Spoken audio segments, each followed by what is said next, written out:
You need to hear this one. I wasn't going to tell this story, but after everything that happened that night, I couldn't keep it to myself. A woman in a red dress, dripping in diamonds, screaming at a maid in the freezing rain. And a billionaire standing frozen, watching the woman he was about to marry destroy someone he didn't even recognize yet.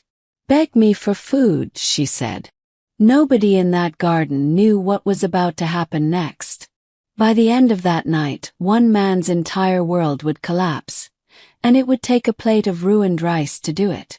Welcome back, everyone. Before we begin, tell me where you're watching from and which country you belong to.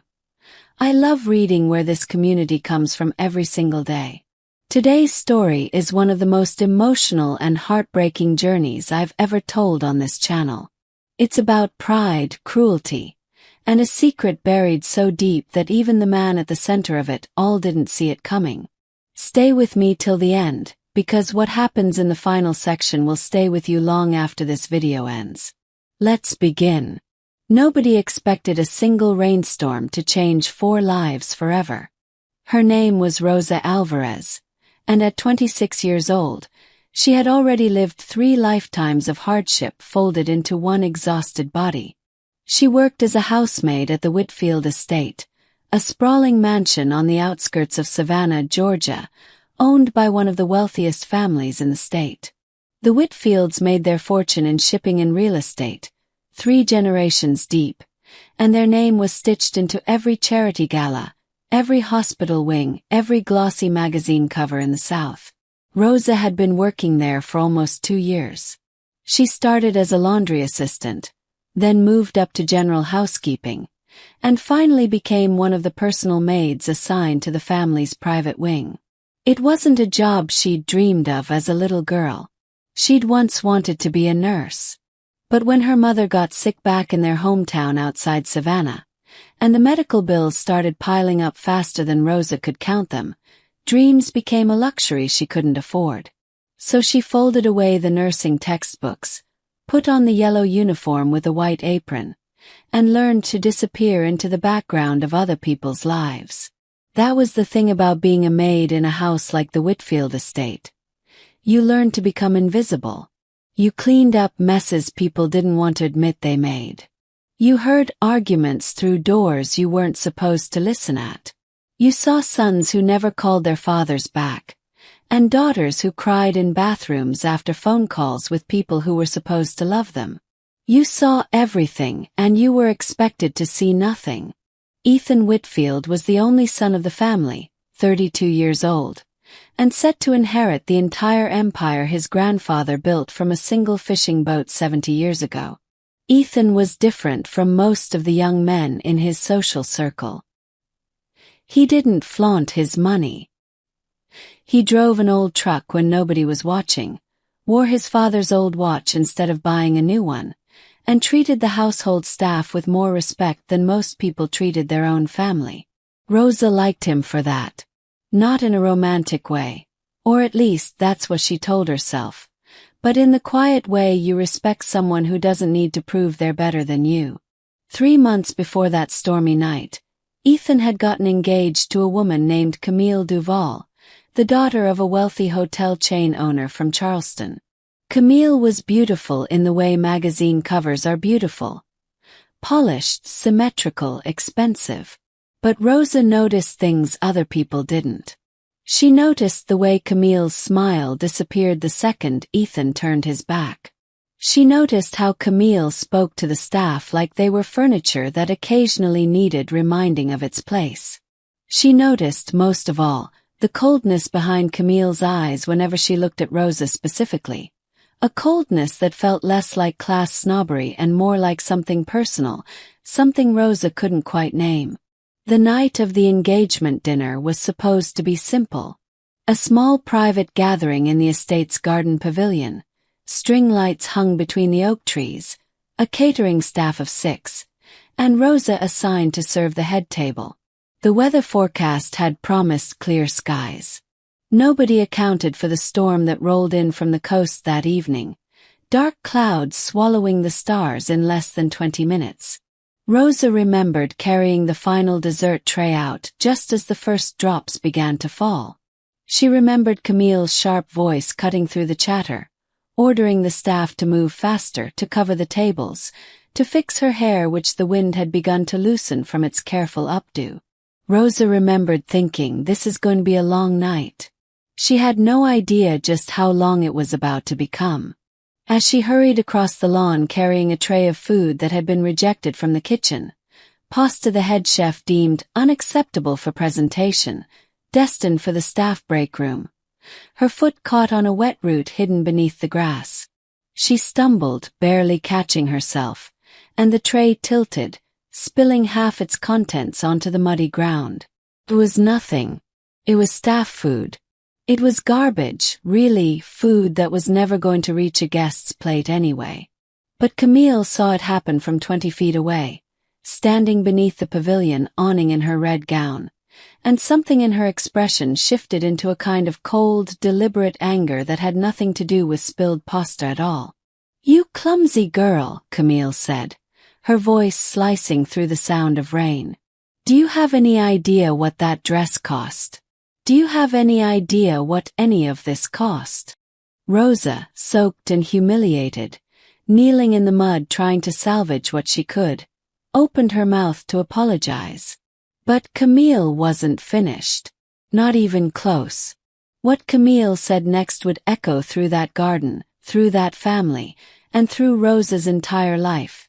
Because some words, once spoken in front of witnesses, can never be taken back. She never imagined 3 words could break something inside her that had survived so much already. "Beg me for food," Camille said. The rain was falling harder now, plastering Camille's dark hair against her forehead, but she didn't seem to notice or care. Her eyes were locked on Rosa, who was still kneeling in the mud, hands trembling, the ruined tray beside her.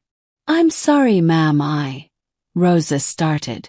"Beg," Camille repeated, louder this time, loud enough that the other catering staff nearby froze mid-motion, loud enough that heads turned beneath the pavilion where the guests had gathered to escape the rain. "You wasted food that people are starving for in this world, and you want to just say sorry and walk away? Well, you're going to kneel there and beg me for the food you just threw on the ground, or you're going to walk off this property tonight without a single dollar of your last paycheck." Rosa felt something cold settle in her chest, colder than the rain soaking through her uniform. She thought about her mother's medication, still needing to be paid for next week. She thought about the small apartment she shared with her younger brother, Matteo, who was saving every spare dollar for community college. She thought about how one missed paycheck could unravel months of careful budgeting. Pride told her to stand up and walk away. Necessity told her something else entirely. Her voice cracked as she looked up through the rain. "Please," she said quietly. "Please, can I have the food back?" A few feet away, under the pavilion, Ethan Whitfield stood frozen. He had been in the middle of a conversation with Camille's father when the commotion started, and by the time he turned around, he was met with a scene that didn't match anything he thought he knew about the woman he was going to marry. He watched Rosa, a woman he'd spoken with almost every morning for 2 years, a woman who once stayed late without being asked to help his elderly grandmother down the stairs safely during a power outage, a woman he considered one of the most quietly dignified people in his household, kneeling in the mud, begging. Something in Ethan's chest turned to ice. He started walking toward them, and that was when Camille turned, expecting perhaps praise, expecting Ethan to laugh it off as staff discipline, expecting the moment to pass the way so many similar moments had passed before at other events, in other houses, with other people who were paid too little to push back. Instead, Ethan's face was unreadable in a way Camille had never seen before. Come. "Camille," he said, his voice low. "What did you just say to her?" "I was teaching her a lesson, Ethan. Don't make this dramatic," Camille said, waving a manicured hand as if brushing away an insect. "She's staff. This is how it works." "This is not how it works in my house," Ethan said. The guests under the pavilion had gone silent, the kind of silence that feels heavier than any noise.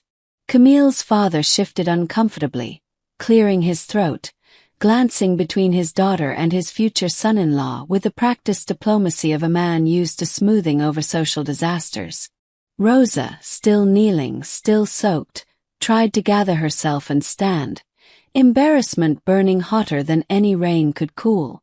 "It's fine, sir," she said quietly to Ethan. "I'll clean this up." "No," Ethan said, and something in his tone made both women stop. "You will not clean anything up right now. Go inside. Get warm." "That's an order, Rosa, and I mean it kindly." Rosa hesitated, glancing at Camille, whose jaw was clenched tight enough to crack teeth. Then she nodded and walked toward the servants' entrance of the mansion, her shoulders shaking, though whether from cold or humiliation, nobody could say for certain. Ethan turned back to Camille. "We need to talk. Privately." "Ethan, it's raining, we're at our own engagement dinner. Can this really not?" "Now, Camille." They walked several yards away, toward the fountain at the edge of the garden, far enough that the guests couldn't hear but close enough that a few sharp phrases still carried on the wind.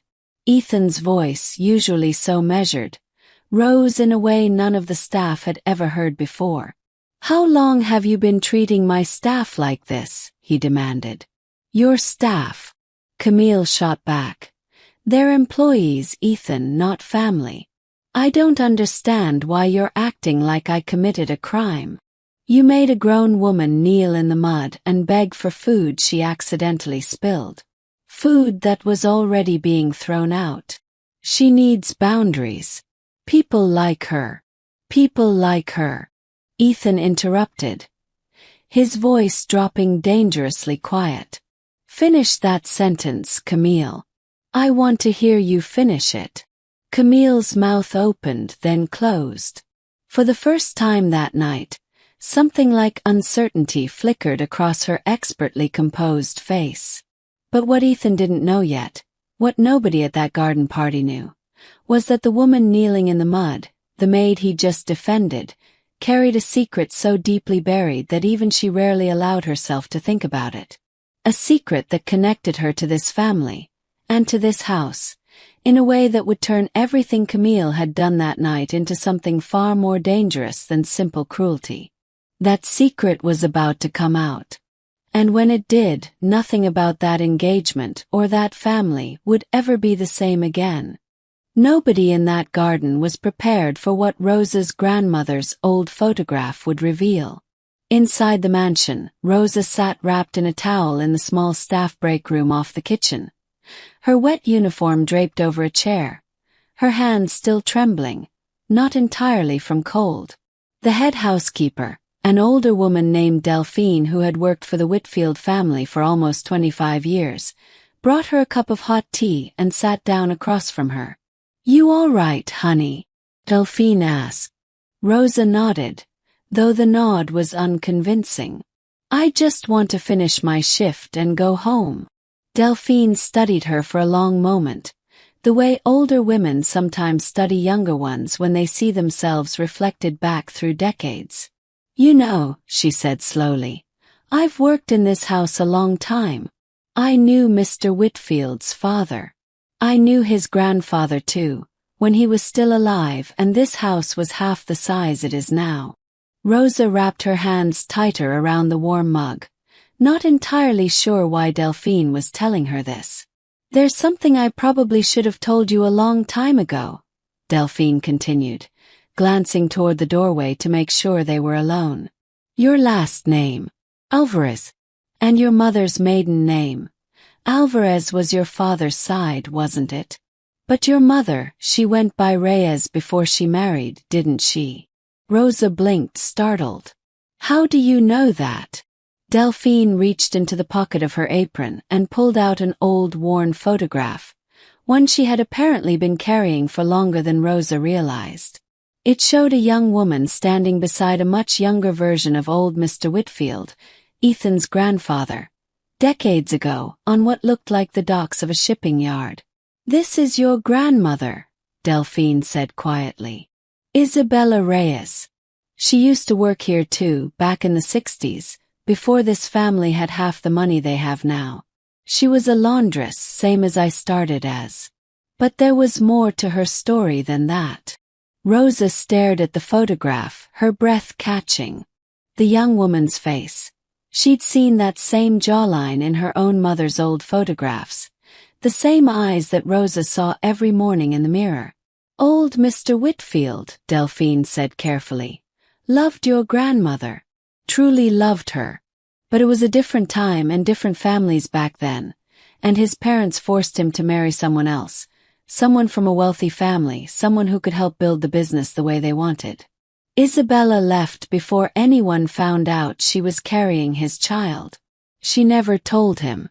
She raised that child, your mother, alone, and never told a single soul who the father really was, except for one old friend she trusted with the truth right before she passed. That friend was me," Delphine said quietly.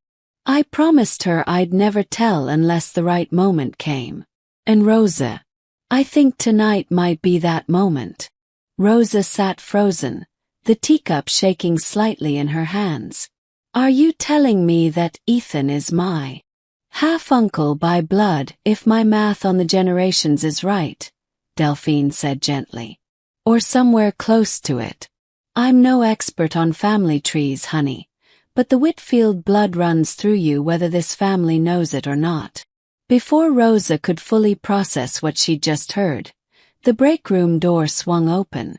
It was Ethan, rain still dripping from his suit jacket. His expression a mixture of concern and lingering anger from the confrontation outside. "Rosa, are you okay? I wanted to make sure you—" He stopped mid-sentence when he saw Delphine's face, saw the old photograph still resting on the table between them, saw the way both women looked like they'd just been caught in the middle of something enormous. "What's going on?" Ethan asked slowly. Delphine looked at Rosa, silently asking permission. Rosa, still in shock, gave the smallest nod. "Ethan," Delphine said, standing up, her voice steady despite the weight of what she was about to say. "I think you need to sit down. There's something about your grandfather, and about Rosa's family, that I should have told this family a long time ago." Outside, the storm continued to rage against the windows, thunder rolling low across the Georgia sky, as if the whole night was holding its breath for what came next. Meanwhile, back in the garden, Camille stood alone by the fountain, watching the lit windows of the house, unaware that the woman she had just humiliated in front of dozens of witnesses might be more connected to the Whitfield fortune, and to Ethan himself, than Camille could have ever imagined. She thought she was marrying into old money. She never imagined she was about to lose everything because of how she treated a maid. Ethan sat in stunned silence as Delphine laid out everything. The photograph, the story of Isabella Reyes, the quiet decades-long secret his own grandfather had carried to his grave.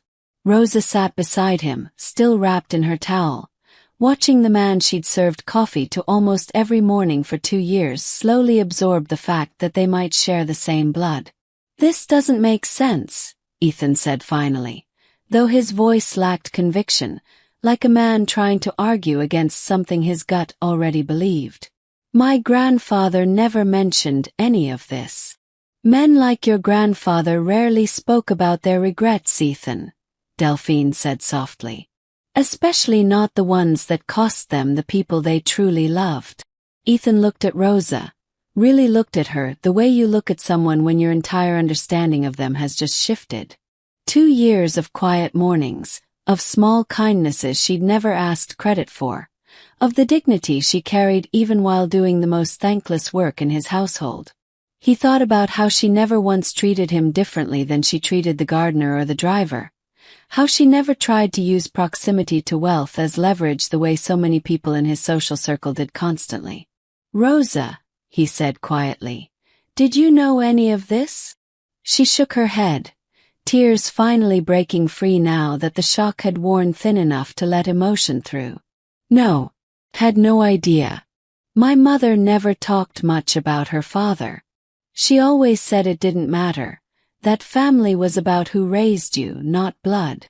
She sounds like she was a wise woman, Ethan said gently. She was, Rosa whispered. There was a long pause, filled only by the sound of rain against the windows and the distant murmur of the party still continuing outside, oblivious to the earthquake happening inside the house. I need to go talk to Camille, Ethan finally said, standing up. His voice had changed, steadier now, resolved, carrying the weight of a decision already made somewhere deep inside him during that silent pause. Ethan, wait, Rosa said quickly, standing as well despite Delphine's protest that she should stay warm and dry. Please don't do anything because of me.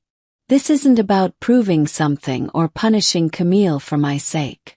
If she's the right partner for your life, whatever this is between our families, doesn't have to change that. Ethan turned to look at her, something soft and complicated crossing his face. Rosa, this was never just about tonight's dinner or the photograph or any of this. This is about who Camille really is, underneath all the polish. You just gave me the clearest look at that I've ever had in 3 months of engagement. The family history is separate. But what I saw in that garden tonight, that was real. That was who she is when she thinks nobody important is watching. He walked out into the rain without grabbing an umbrella, his dress shirt soaking through within seconds, and crossed the lawn toward Camille, who was still standing near the fountain, arms crossed, clearly irritated by how long this family emergency had taken him away from their own engagement party.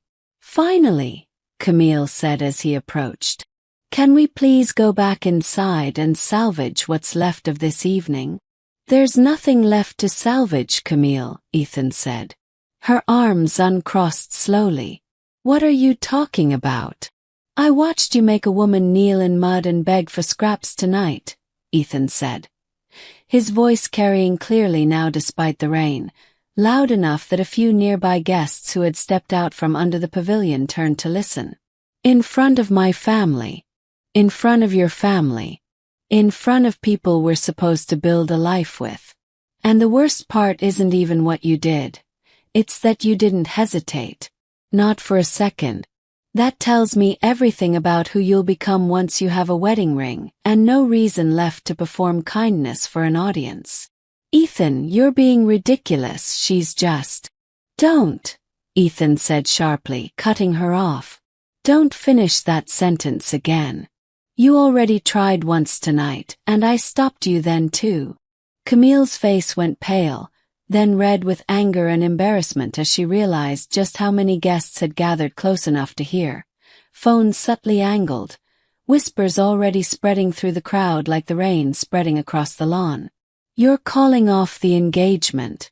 Over a maid. Camille's voice cracked with disbelief. I'm calling it off, Ethan said quietly, because you showed me tonight exactly who you are, and I refuse to spend the rest of my life pretending I didn't see it.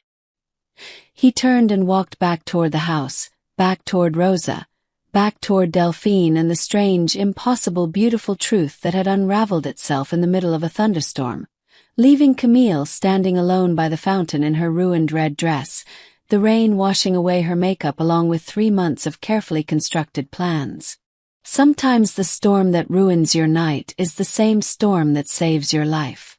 The weeks that followed were a blur for Rosa.